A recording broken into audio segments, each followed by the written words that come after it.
What if your dream apartment already belonged to someone who never left? Not a neighbor, not a squatter, not even someone alive. Just someone watching, still standing in the corner, even when you close your eyes. My name is Noah. I was born and raised in the outskirts of Chiang Mai, Thailand, a place where ghost stories aren't just bedtime tales. They're warnings, embedded in the soil, whispered through banyan trees, and spoken about over morning rice. In Thailand, ghosts are not fiction. They're family history. We grow up hearing which spirits live in what shrines, which roads you don't drive after dark, which houses are still occupied, even if the title deed says otherwise. But I never really feared them. They were just part of life. You respect their space, they respect yours. That's how it's always been. Until I moved to Bangkok, until I met her. That's when I learned some spirits don't just haunt places, some haunt people. And when they decide you're next, they don't knock. They just move in. In Thailand, the question isn't, do you believe in ghosts? It's more like, which ones do you live with? Spirits are everywhere here. In trees, in rivers, in buildings, even in homes like yours. They're not treated like spooky campfire stories or Halloween decorations. They're honored, fed, and feared. Every neighborhood has at least one shrine. Those tiny spirit houses with incense, red soda bottles, and garlands of marigold. We don't ask for permission to exist alongside ghosts. We assume we already are. That was the atmosphere I grew up in. My grandmother used to tell me not to whistle at night, not to point at cemeteries, and never to step over offerings on the ground. They weren't superstitions. They were survival rules, not out of paranoia, but respect. And for the most part, it worked. The spirits stayed in their world, and we stayed in ours. I'd heard hundreds of stories growing up. A ghost appearing in a rearview mirror. A woman in white walking barefoot through rice fields. Lights flickering at temples with no electricity. They were scary, sure, but distant, like urban legends passed down in hushed tones. As for me, I had a few weird moments. A cold draft in the middle of summer. A shadow that didn't belong to anything. A knock when no one was home. But nothing ever stuck. Nothing ever followed me. So when I graduated university and landed a job in Bangkok, I didn't think twice about moving away from my hometown. New job, new apartment, new city. I was ready. What I didn't know was that something was already waiting for me. Something that didn't care about the old rules. Something that knew my name. It started with a listing. 2-bedroom apartment. Modern layout. City view. Quiet building. And the rent? Almost too good to be true. In a city like Bangkok, that's usually a red flag. But to me, it felt like a lucky break. A fresh start. I had just arrived in the city. New job lined up. Finally on my own. I didn't want to waste time hunting for the perfect place. I thought I had already found it. The agent was polite over the phone. Almost too polite. When I asked to view the apartment, he said only one slot was available. 8 p.m. that same night. A little late, but I didn't question it. I was eager, desperate even. So I said yes. The building was tall and sleek, tucked away on a quiet street just outside the chaos of the city. When I arrived, the security guard at the front desk barely glanced at me. He just nodded and waved me through. I mentioned the viewing, but he didn't even ask for my name. just pointed toward the elevator. I remember stepping into that elevator and pressing the button for the 24th floor. As it rose, the silence pressed in on me like a thick blanket. It wasn't the usual kind of silence. It was weighted, like something invisible was in there with me. When the doors opened, the hallway lights flickered just once and steadied. I chalked it up to cheap wiring, but part of me felt watched. The apartment door was slightly ajar. I pushed it open, expecting to see the agent waiting. Instead, there was a girl already inside. She stood near the window, back turned, her long black hair falling neatly down her back. She moved slowly, almost rhythmically, her fingers gliding across the walls like she was listening to the apartment breathe. She didn't flinch when I entered, didn't turn, didn't say a word. I assumed the agent had double booked the showing, but when he finally arrived, smiling, casual, he didn't acknowledge her, not once. And when I glanced back toward the window later during the tour, she was gone. No footsteps, no door creak, just gone. The apartment felt perfect, too perfect. I signed the lease that night. No hesitation, I didn't mention the girl to the agent. I wasn't even sure she was real. Maybe she was just another tenant peeking in. Maybe my imagination filled in the blanks. I told myself not to overthink it. A few days later, I found a roommate online. His name was Lucas. He was my age, also new to Bangkok, also starting his first job, down to earth, easy to talk to, and the best part, he had a car. We hit it off fast. Our routines aligned. Weekend food runs, long conversations at night, joking about adjusting to the chaos of city life. For a while, it felt like everything was coming together. But then, small things started to change. It began with objects, little ones. The remote would vanish from the coffee table. My keys wouldn't be where I left them. One night, I found a glass from the kitchen on my bedroom floor, and I never bring food into my room. I figured Lucas had moved stuff without thinking. Maybe he was a little messy. I didn't bring it up.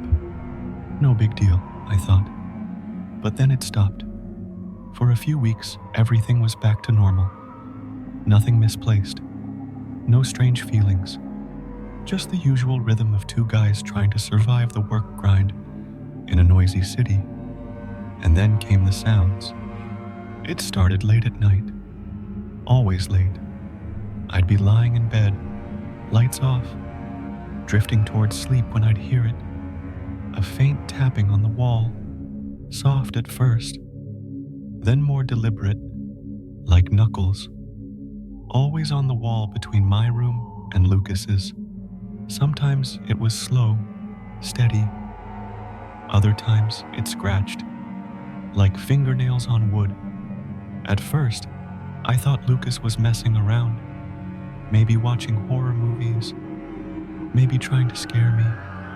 But when I confronted him, he said he thought I was the one making the noise. Every time one of us got up to check, the tapping stopped. Every time. We laughed it off the first couple of nights. But deep down, we were both unsettled. Something wasn't right. The walls weren't just creaking, they were communicating. Then came the night everything changed. It was around 3 a.m. when I shot up in bed. Hard pounding. The first sound was sharp, like something heavy slamming into the wall with full force. The kind of sound that makes your chest tighten instantly. For a second, I couldn't tell if I had dreamed it. Then it happened again, louder this time. Bang! This time it wasn't the wall. It was Lucas's door. Something, or someone, was hitting it. hard. I froze. Was Lucas in trouble? Was someone trying to break in? My body moved before my brain could process. I jumped out of bed and rushed into the hallway. Lucas burst out of his room at the same time, eyes wild. Furious. "What the hell, man? Why are you pounding on my door?" he snapped. I stared at him, still shaking. "I thought you were in trouble," I said. "I heard something hitting your door twice." He didn't believe me. He thought I was messing with him, trying to scare him as payback for the tapping noises. But I wasn't. I could see it in his face. He was angry, but underneath that was fear, same as mine. We argued, tired, confused, not making any sense. But what were we really fighting about? Neither of us had slammed the door. Eventually, we gave up trying to make sense of it.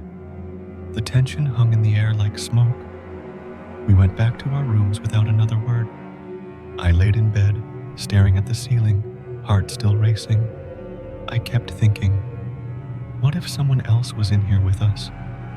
Not a burglar, not a prankster, something else. Because here's the thing, I didn't just hear those bangs. I felt them. The wall shook. The air shifted. It was like the building itself was reacting. And if something had the power to do that, we were in over our heads. We weren't dealing with superstition anymore.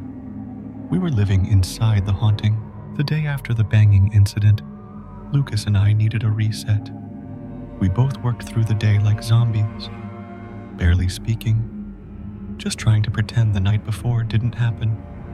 By the time we got off work, we were both drained, mentally, emotionally. It was Friday, and Bangkok's weekend energy was already buzzing. We figured we'd grab some food, shake it off, and try to forget the creeping fear that had taken root in our apartment. We headed to the night market. Neon lights, sizzling skewers, the chaotic comfort of street vendors, shouting out prices, and music blasting from cheap speakers. The smells of grilled pork, sweet soy, and chili filled the air. For a brief moment, everything felt normal again. I even cracked a joke. Think the ghost will be mad we're late for dinner? Lucas didn't laugh. He didn't even smile. He just kept scanning the crowd.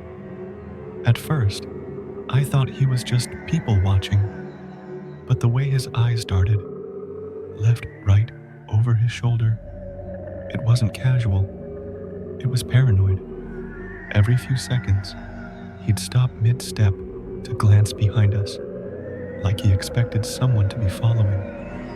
"Are you expecting someone to be here?" I finally asked. He hesitated, gave a forced smile. "No, just thought I saw someone I knew." But I didn't believe him. Not fully. His face was tight. His hands were clenched. His soda cup trembled slightly when he lifted it to take a sip. It was like something had crawled inside him and wouldn't let go. That was the first time I realized something deeper might be happening. This wasn't just about noises in the walls or doors slamming in the night. This was following us into public spaces, into crowds, into Lucas's mind. Whatever had entered our lives, into that apartment, had attached itself to us. And Lucas was slipping. I didn't know it then. But the next time we'd sit in a car together, we wouldn't be joking or grabbing snacks. We'd be screaming. It was past 1 a.m. By the time we left the market, the crowd had thinned, the music had faded, and Bangkok's streets were starting to fall asleep. Lucas was quiet the entire walk back to the car. No jokes, no small talk, just that same look in his eyes, like something was crawling just beneath his skin. The road home was mostly empty. One of those long stretches that runs under a highway bridge, curving sharply around a blind corner. A bad place to speed, a worse place to daydream. I leaned back in the passenger seat, half dozing, the air conditioning humming low beside me. I wasn't drunk, just tired, exhausted, really. My eyelids were heavy, my thoughts quiet. Then the world exploded. Bang!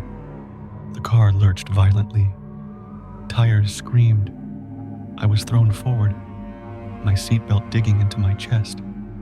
I woke up with a start, heart pounding, and opened my eyes. The windshield was covered in blood.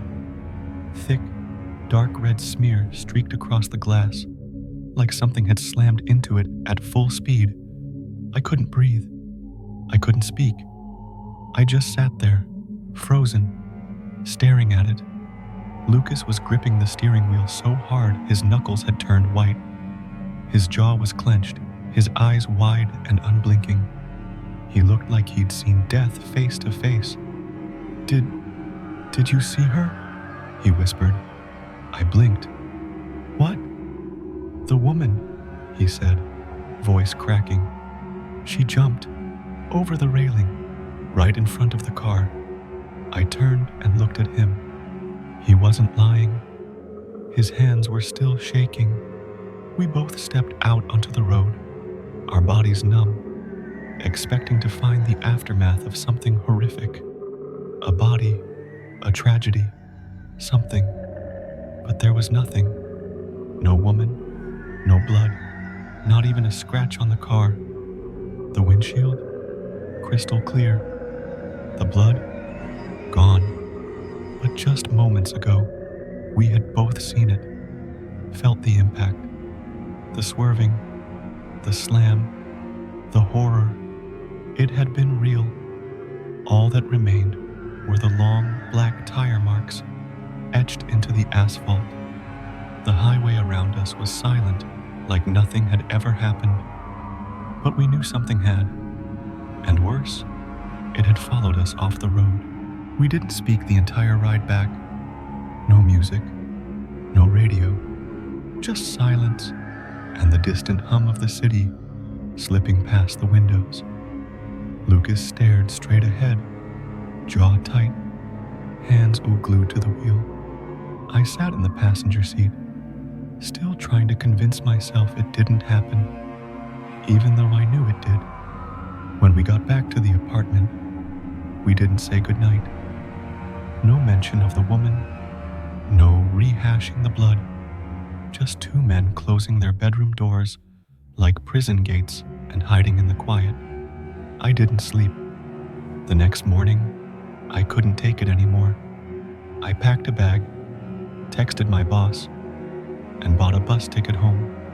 Not forever, just a few days, I told myself.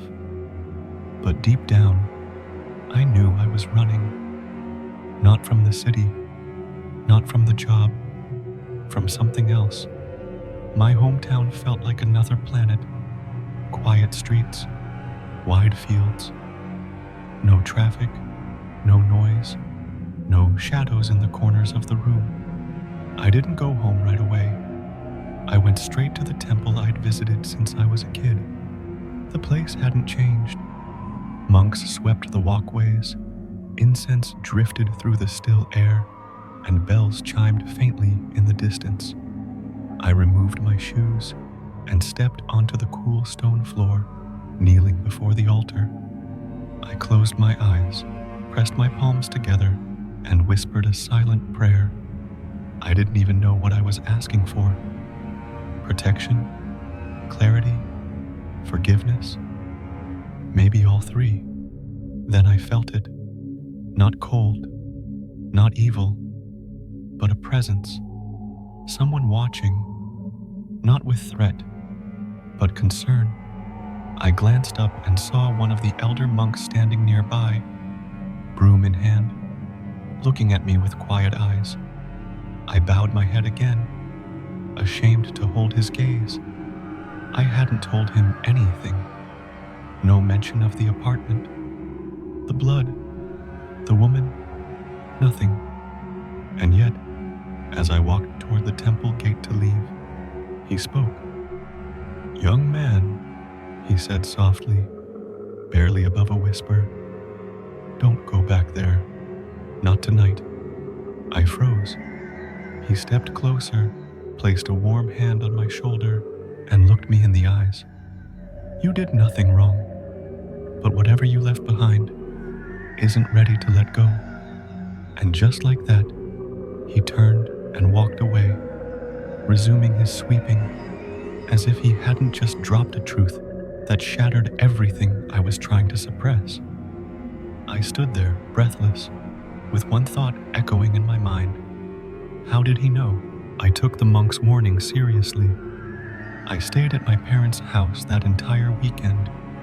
No city lights, no distant tapping, no blood on glass, just early mornings, birdsong, and the comfort of being somewhere that didn't feel watched. I didn't speak a word of what happened, not to my parents, not to my old friends. I told myself I just needed to reset, to get some sleep, to clear the fog that had settled over my mind. For the first time in weeks, I actually slept through the night. Then came Sunday morning. I had just finished packing my bag, dreading the return to Bangkok. I wasn't ready to go back, but I also felt like I couldn't run forever. That's when my phone rang. Unknown number. I almost didn't answer, but something told me I had to. It was the landlord. His voice cracked as he spoke, like his throat was tightening with every word. At first, I thought it was about rent or some issue with the building. But then, silence. Long enough that I said, "Hello" again, unsure if he was still on the line. Then he told me Lucas had jumped out of our apartment window, the 24th floor. For a moment, the room around me blurred. My legs buckled, and I sat down hard on the edge of my bed. I couldn't speak, couldn't process. My mind kept repeating his words in a loop, but they didn't feel real. Jumped? Lucas? No way. He wasn't that kind of person. He wasn't troubled. He wasn't unstable. We had just eaten together, just joked about ghosts, just survived the blood on the windshield, and now he was gone. I kept thinking back to that night, the tapping, the banging on his door, the haunted look in his eyes at the market, the woman on the highway. Was this building cursed? Or was he? I didn't have answers, only a void where a friend used to be, but something inside me whispered, it wasn't a choice. It was a pull. Lucas's funeral was quiet, intimate. A handful of family members had traveled in from his hometown, along with a few old friends. I recognized no one, but I stayed, not out of obligation, out of confusion, out of guilt, out of some desperate need to understand what had happened to him or what had taken him. After the cremation ceremony, we gathered under a canopy outside the temple to eat. Paper bowls of soup, sticky rice, somber conversation. No one really knew what to say. The silence between us wasn't awkward. It was heavy. Everyone seemed to be holding something in. Then someone passed around a phone. An old friend of Lucas's had pulled up photos, snapshots from their school days, birthday parties, beach trips. There was laughter again, for a brief moment, that ache of remembering someone as they were, not how they ended. I watched the screen pass from hand to hand, smiling at the glimpses of a version of Lucas I'd never met, until the photo that stopped my heart. It was him, smiling with his arm around a girl, long black hair, pale skin, big, expressive eyes. Her face was calm, familiar, too familiar. My blood turned cold. "Wait," I said, my voice almost cracking. "Can you go back to that photo?" The guy swiped back and handed me the phone. I stared at it, not blinking. My hands trembled as I held it closer. "I've seen her before," I whispered. The others looked at me. "She was there," I said, "the night I toured the apartment, standing by the window. Same hair, same face, same clothes." They went quiet. After a moment, one of Lucas's friends spoke. "That's impossible," he said slowly. "That's Mira." He exchanged glances with the others. They dated, for a while actually, but he broke things off a few months before he moved to Bangkok. He wanted a fresh start, remember? Another guy chimed in, his tone cautious. "She didn't take it well." No one looked at me. They didn't have to. Then came the part I already knew, deep down. "She died," the first friend continued. "Hit by a car, late at night. She was walking home alone, distracted, probably crying. She was gone before they even got her to the hospital. I couldn't move. That photo, the girl I saw in the apartment, it wasn't just a trick of the light. It wasn't a glitch in memory. It was her. She had been there from the start, watching, waiting, and now Lucas was dead. After the funeral, I couldn't go back. Not to the apartment, not to Bangkok, not to the life I thought I was building. I packed my things in silence the next day. My hands trembled as I folded clothes, unplugged chargers, zipped up bags. Every creak in the hallway made me flinch. Every flicker of the lights made my stomach drop. I didn't even look toward the window. I couldn't. The last thing I did was call my landlord. Told him I was leaving. Permanently. I didn't explain why. I don't think he even asked. Maybe he already knew something was wrong with that place. I left the keys on the counter and walked out without looking back. But I didn't get closure. I got questions. Had Mira already been attached to Lucas when we moved in? Was the apartment hers all along? Did she lure him back through the ad? Or had she never really left? Was she angry, sad, jealous, or just lonely? I thought about that moment at the night market, how Lucas kept looking over his shoulder, twitching, searching the crowd. He said he thought he saw someone he knew. It was her, wasn't it? She wasn't just haunting a building. She was haunting him. And maybe that's the part people never talk about when it comes to spirits. The ones that don't just want revenge, but reunion. The ones that follow love, even into death. Lucas didn't jump because of fear. Not exactly.